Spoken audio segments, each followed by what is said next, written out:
Bonjour à tous, bienvenue à notre podcast des CSF.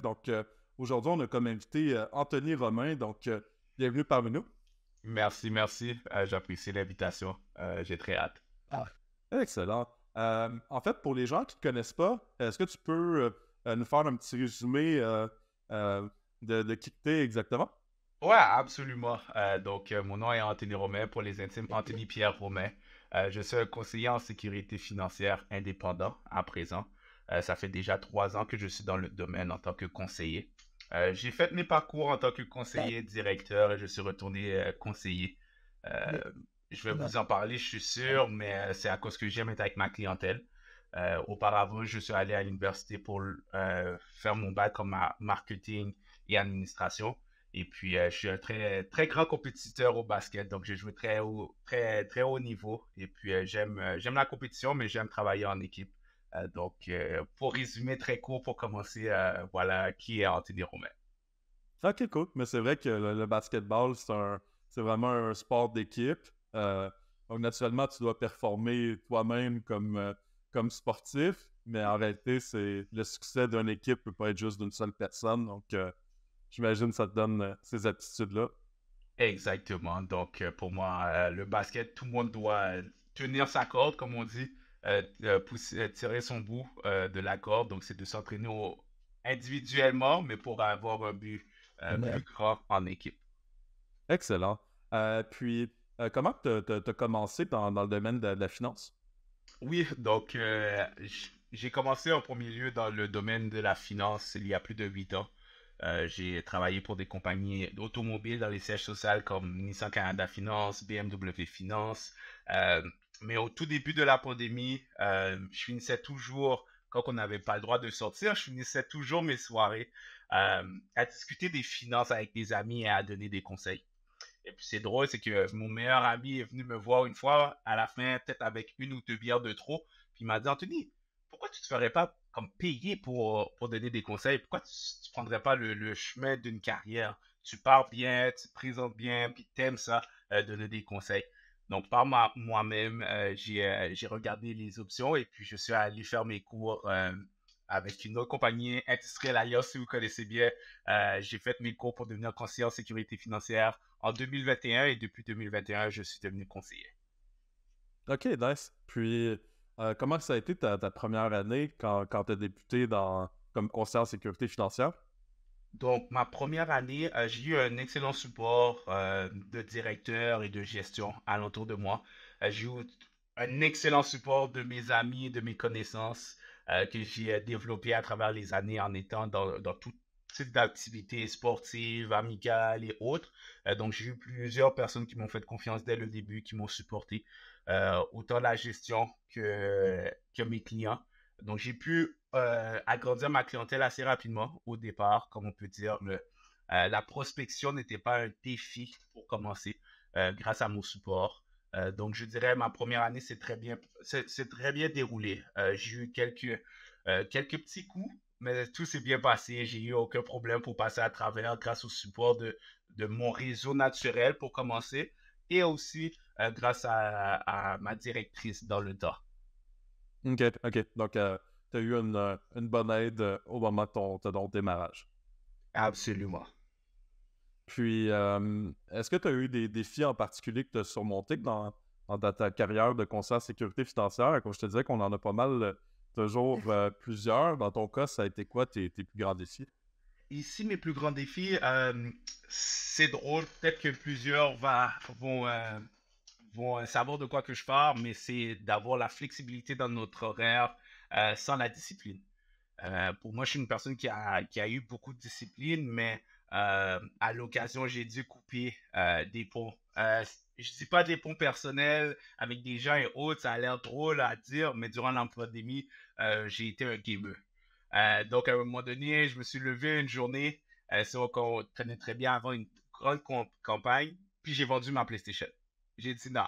J'ai passé de 0 à 100, j'ai dit non. Les distractions, j'essaie d'éliminer les distractions le plus possible, puisqu'en tant que conseiller en sécurité financière, tu as la flexibilité dans ton horaire de décider est-ce que tu travailles maintenant, est-ce que tu fais ton appel maintenant, est-ce que tu fais ton rendez-vous, ainsi de suite. tu as le contrôle sur ton horaire, mais ça peut impacter, puis ça a impacté aussi mes finances auparavant. Donc, je me suis dit à un moment donné, j'y vais ou j'y vais pas.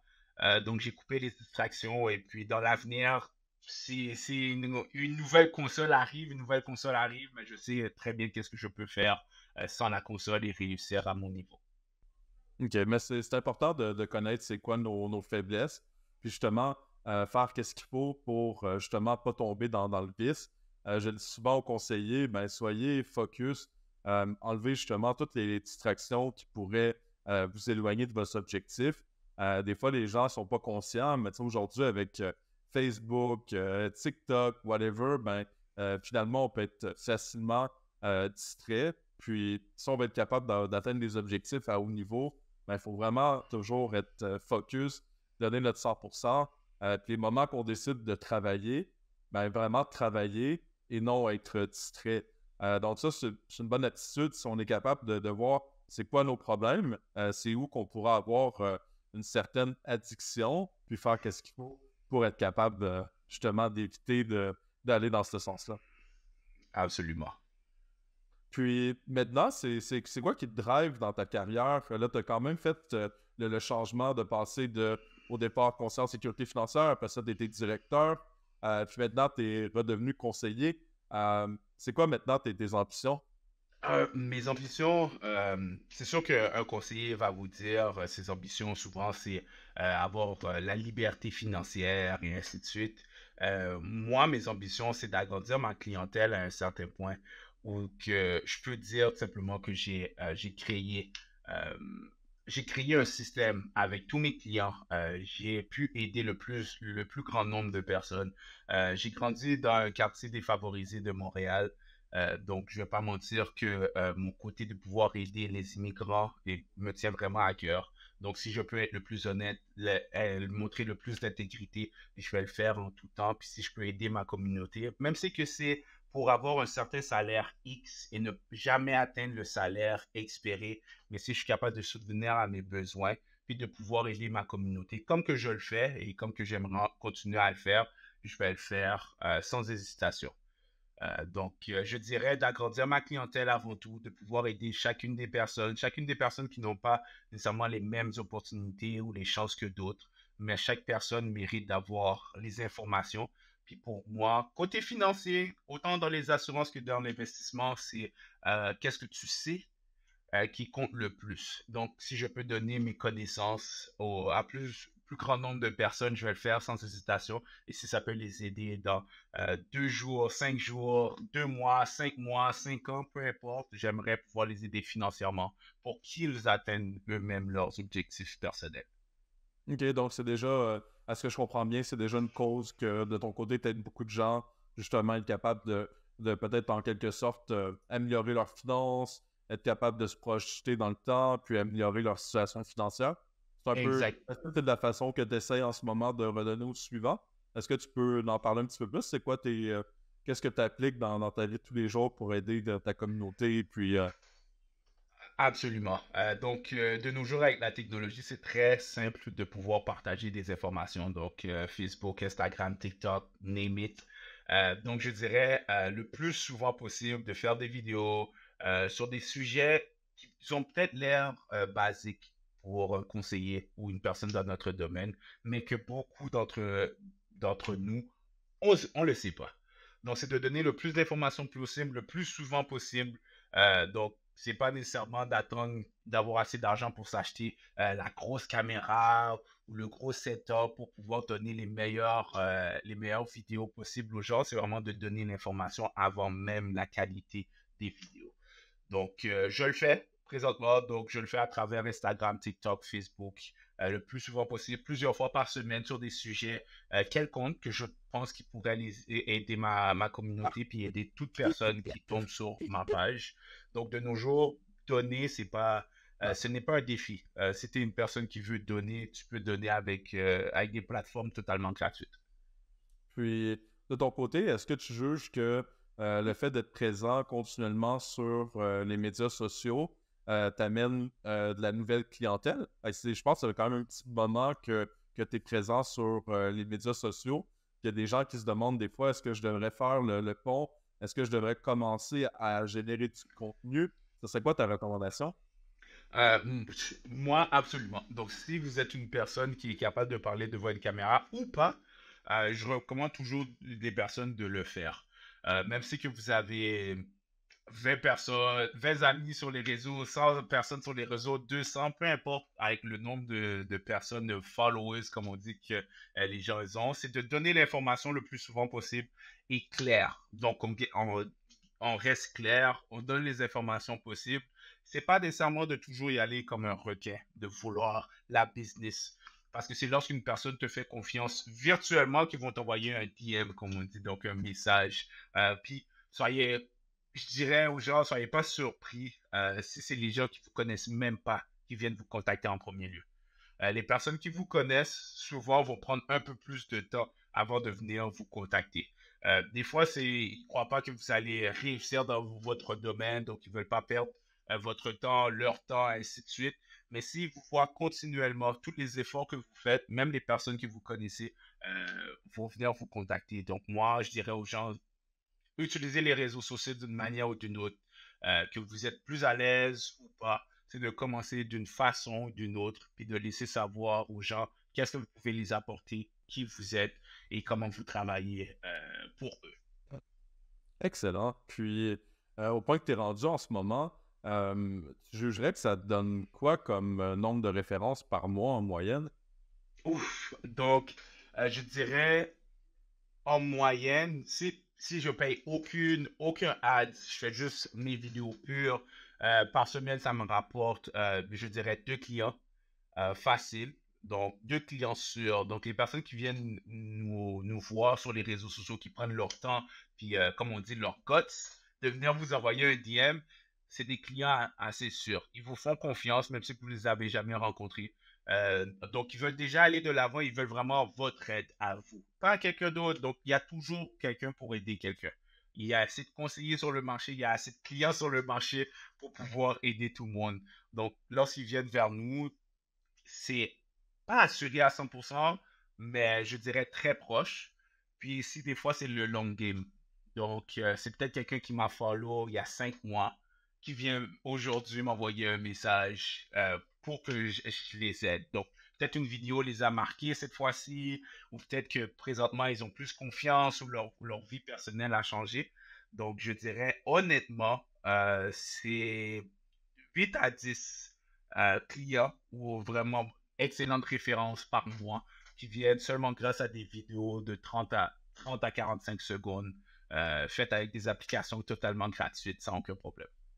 Ok, super, mais c'est encourageant de voir que ça donne des résultats qui sont concrets. Puis, il faut juste oser sortir de notre zone de confort. Comme tu dis, on n'est plus obligé aujourd'hui d'avoir nécessairement des équipements vidéo qui sont professionnels. Les téléphones sont déjà en partant, sont rendus des outils qui sont incroyables.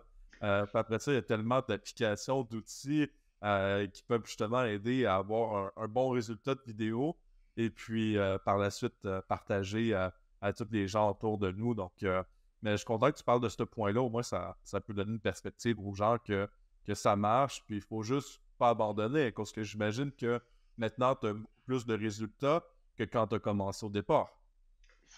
Ça, je peux pas te le cacher, hein. Ça, je peux pas te le cacher. C'est vraiment, comme j'ai dit un peu plus tôt, c'est la constance. Donc, c'est très important d'avoir la constance en tout temps. Donc, peu importe ce qui arrive, c'est de rester constant. Puis maintenant, je peux vous dire que les fruits du labeur, ils payent au final. Donc, c'est sûr que au début, tu vois pas nécessairement le support ou le retour sur l'investissement. Tu vois le support des gens, vouloir partager, de vouloir like, commenter, et ainsi de suite, mais tu ne vois pas nécessairement les clients. Parce qu'à la fin du compte, c'est sûr que c'est ta carrière.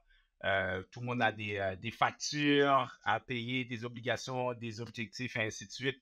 Donc, au début, c'est bien d'avoir les likes, c'est bien d'avoir les commentaires, les partages, et on peut juste se croiser les doigts qu'éventuellement, ça va payer.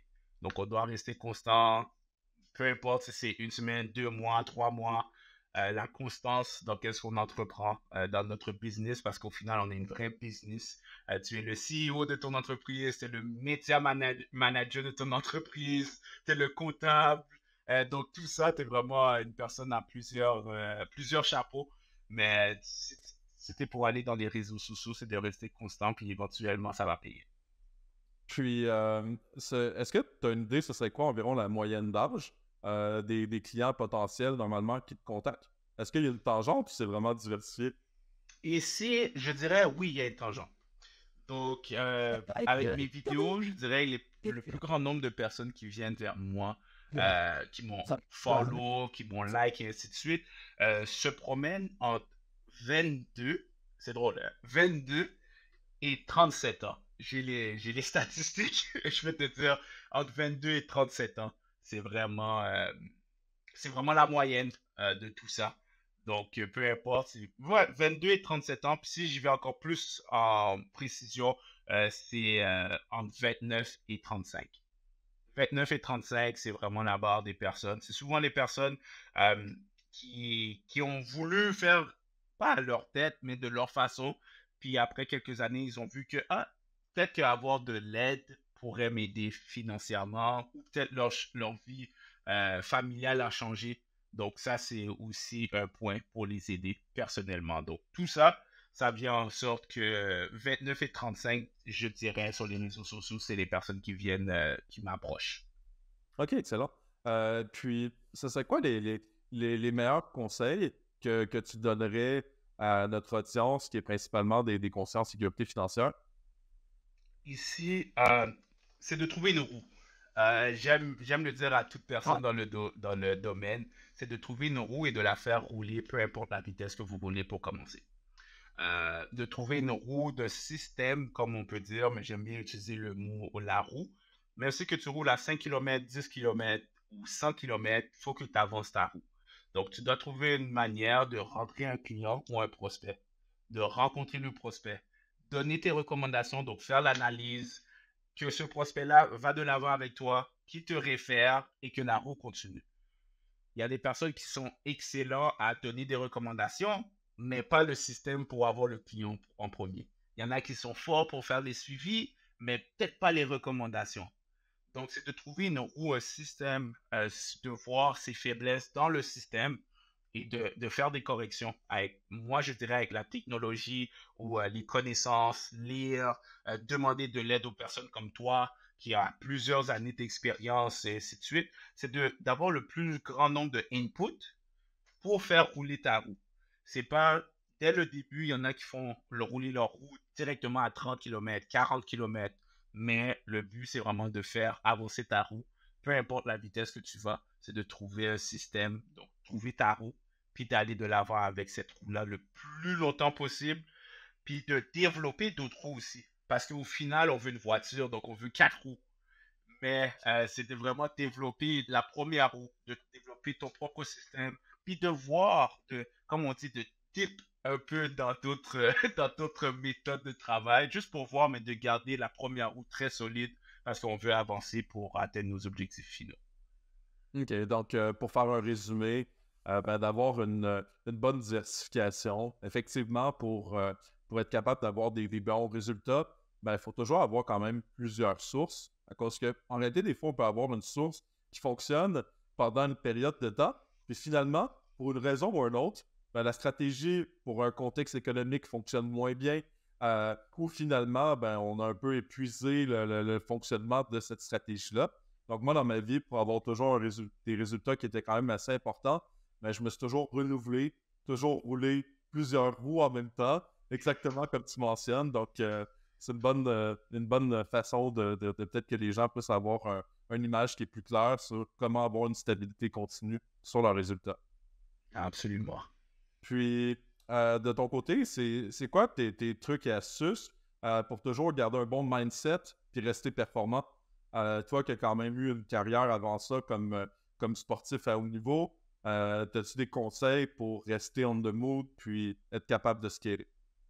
Absolument. Donc, je dirais, la façon, moi, à laquelle que j'utilise les méthodes, c'est d'utiliser la technologie, comme je l'ai dit, c'est d'utiliser la technologie pour se faciliter ou pour travailler plus efficacement. Parce qu'on sait très bien, des fois, dans notre domaine, on peut avoir 20 noms d'affilée. On peut en avoir 50, mais lui qu'on va avoir un oui peut faire la différence. Mais c'est de garder la motivation durant tout le processus. Des appels, des suivis, de ci, de ça. C'est de trouver plusieurs systèmes. Donc, moi, à travers la technologie, comme un CRM adéquat pour faire le suivi des clients, utiliser ChatGPT pour d'autres tâches, demander, demander à ChatGPT, demander à tout autre type de logiciel pour maximiser notre temps devant le client. Donc, c'est là que nous, on réussit dans notre domaine, c'est lorsqu'on rencontre quelqu'un et on peut le partager, nos connaissances et nos solutions. Donc, comment on peut faire, c'est d'utiliser la technologie, je dirais, le plus possible pour faire en sorte que la roue puisse nous aider au final. Comme j'ai dit au départ de notre carrière, oui, des fois on a des directeurs et ainsi de suite, mais au final, on est vraiment des travailleurs autonomes, on est notre propre business.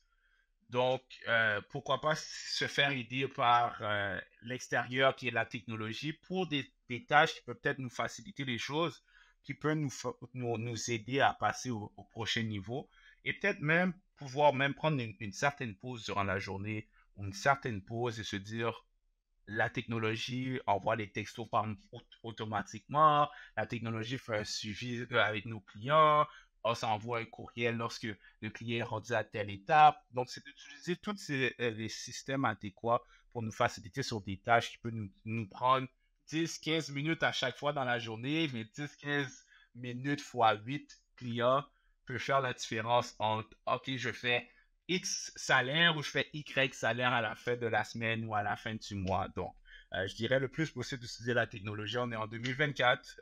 Rien ne nous arrête. Plusieurs plateformes sont gratuites. Donc, je dirais qu'on peut tout savoir si on veut savoir. Excellent. Puis, de ton côté, pour garder un bon mindset mental, est-ce que tu as des choses que tu appliques en particulier dans ta vie personnelle? Oui, donc je dirais de rester actif, de, d'avoir un équilibre entre le travail et la vie personnelle. C'est de rester actif. Si moi, par exemple, c'est le gym le matin, si quelqu'un d'autre, c'est aller faire des randonnées, la bicyclette. Moi, j'aime beaucoup lire. Donc, j'aime ça, me déconnecter, puis juste pouvoir lire, puis me donner des objectifs pour un peu déconnecter du travail. Donc, je dirais le plus important pour moi, c'est de trouver un équilibre. Moi, j'utilise le gym et la lecture. J'aime ça passer du temps avec la famille, avec les personnes que j'aime. Peu importe. Ça peut être au milieu de la journée, comme à 1 heure, ou le soir quand j'ai tout fini. Mais c'est d'avoir, moi, je fonctionne souvent avec un horaire vraiment bien structuré. Puis de pouvoir me dire, je me garde physiquement, mentalement actif en dehors du travail. Parce qu'avec le travail, on peut savoir que des fois, on se déplace beaucoup sur la route. On va rester actif d'une manière ou d'une autre. Mais c'est de savoir vraiment de rester actif mentalement et physiquement en dehors de notre carrière. Donc, de trouver un autre équilibre, puisqu'au final, je fais ma carrière, oui, pour aider le plus de personnes possible. Mais les personnes que je veux le plus aider, c'est ma famille. Donc, je vais toujours me retourner sur mes proches parce que c'est eux que je veux plus aider. Puis comment je peux faire ça? C'est de pouvoir donner mon 100% à ma carrière lorsque le moment le demande. Excellent. Puis, de ton côté, si on va un petit peu dans euh, est-ce que tu as une idée, ce serait quoi le nombre maximal d'appels que tu as fait avec un prospect pour essayer qu'il devienne ton client? Ouh, je vous donne un exemple. Présentement, je suis avec un prospect. Ça fait peut-être 12 appels. Et puis, je lâche pas. Pourquoi? J'ai même envoyé un texto. Personne m'a demandé, personne m'a dit d'envoyer un texto comme ça. Mais j'ai dit à la personne simplement, hey, c'est Anthony Romain. Je voulais juste simplement discuter avec vous sur X, Y, Z. En tant que bon conseiller en sécurité financière, mon but, c'est vraiment de pouvoir vous servir le plus possible et vraiment faire bien ma job. Donc, sans, sans obtenir une réponse définitive non, sachez que je vais continuer à faire mes suivis. Jusqu'à ce jour, j'essaye encore. Ok, fait que dans le fond, dans tes maximums, est-ce que tu as un point, un moment donné, que tu arrêtes ou tant que la personne te dit pas non, tu continues? Là, ça fait 1 mois et demi avec la personne, juste à cause qu'il est dans mon système, qui est là, que j'ai déjà eu une première rencontre. Si j'ai jamais eu de première rencontre avec la personne, c'est seulement un prospect que je reçois le numéro, je dirais 6 fois, peut-être est la moyenne que j'arrête. 6 fois, je vais arrêter. Après 6 essais de contact, donc on parle de 3 à 4 appels, texto, puis un voicemail. Là, j'arrête, mais qui est toujours dans mon système, puis peut-être que je vais le relancer dans quelques mois, ou il rentre dans mon pipeline pour envoyer des courriels dans le futur. Donc, éventuellement, la personne pourrait m'envoyer un message ou tout autre. Puis on ne sait jamais dans le futur si cette personne-là voudra devenir un de mes clients. OK. J'imagine qu'avec le système que tu travailles en ce moment qui peut permettre d'avoir beaucoup d'automatisation, mais tu vas pouvoir faire en sorte que le système travaille pour toi puis qu'il soit en mesure justement de pouvoir garder chaud ces prospects-là puis qu'ils reviennent automatiquement vers toi au moment voulu. Exactement. OK. Fait que je vois déjà que tu es quelqu'un qui aime beaucoup les technologies dans l'organisation. On fournit un système qui remplace pas mal tous les logiciels. Puis tu es un des représentants, je pense, qui c'est déjà un peu plus comme qui a commencé à l'utiliser d'une façon réellement proactive. Euh, Merci. donc je vois que c'est quelque chose qui t'intéresse, tout ce qui est technologie. Toute chose qui peut m'aider dans ma carrière, je dis jamais non, mon oreille est toujours ouverte. Excellent. As-tu peut-être une anecdote qui est particulière avec soit un de tes clients ou représentants que tu avais vécu dans ta vie qui t'a marqué? Ah, une anecdote en tant que telle, je sais pas, comme ça, me mettre sur le spot, je dirais que non, c'est sûr. Mais en même temps, combien de fois qu'on peut essayer avec un prospect? Donc, j'ai déjà essayé avec un prospect plusieurs fois. J'ai eu une rencontre, j'ai eu une deuxième rencontre, j'ai fait son analyse, j'ai tout fait, tout avait l'air bien. C'était bonne prime, l'assurance participative, c'est un entrepreneur. Et puis, du jour au lendemain, cette personne-là a voyagé. OK, j'ai relancé la personne, mais cette même personne-là m'envoie des références sans arrêt. Cette personne-là n'est jamais devenue, jusqu'à ce jour, mon client à moi, mais il me réfère tout le monde de sa famille, ou il me réfère tout le monde même au travail. Cette personne-là m'a apporté probablement 6 à 8 clients, seulement grâce à cette personne-là. Donc, j'ai investi corps et âme pour cette personne-là, et cette personne-là, à la place de devenir mon client, envoie mes futurs clients à moi. Donc, on ne sait jamais pourquoi qu'on travaille. Oui, on veut travailler pour que la personne devant nous devienne un client, mais c'est peut-être la personne que la personne connaît qui va devenir notre client. Donc, on ne sait jamais. On doit tout prendre. On ne doit jamais dire non dans notre domaine, surtout lorsqu'on commence. Donc, je dirais pour le reste, c'est de continuer à travailler et donner des efforts, peu importe avec qui on est. On s'assoit, on discute, on donne notre 100%, puis on ne sait jamais qu'est-ce qui va venir dans le futur grâce à cette personne-là. Oui, effectivement. Puis on va quand même dire merci à cette personne-là de t'avoir donné autant de références. Ça veut dire que malgré tout, peut-être que pour lui, il voyait peut-être pas l'importance, mais au moins il juge que tu es un bon conseiller, puis il a envie de te référer aux gens autour de lui. Je le prends.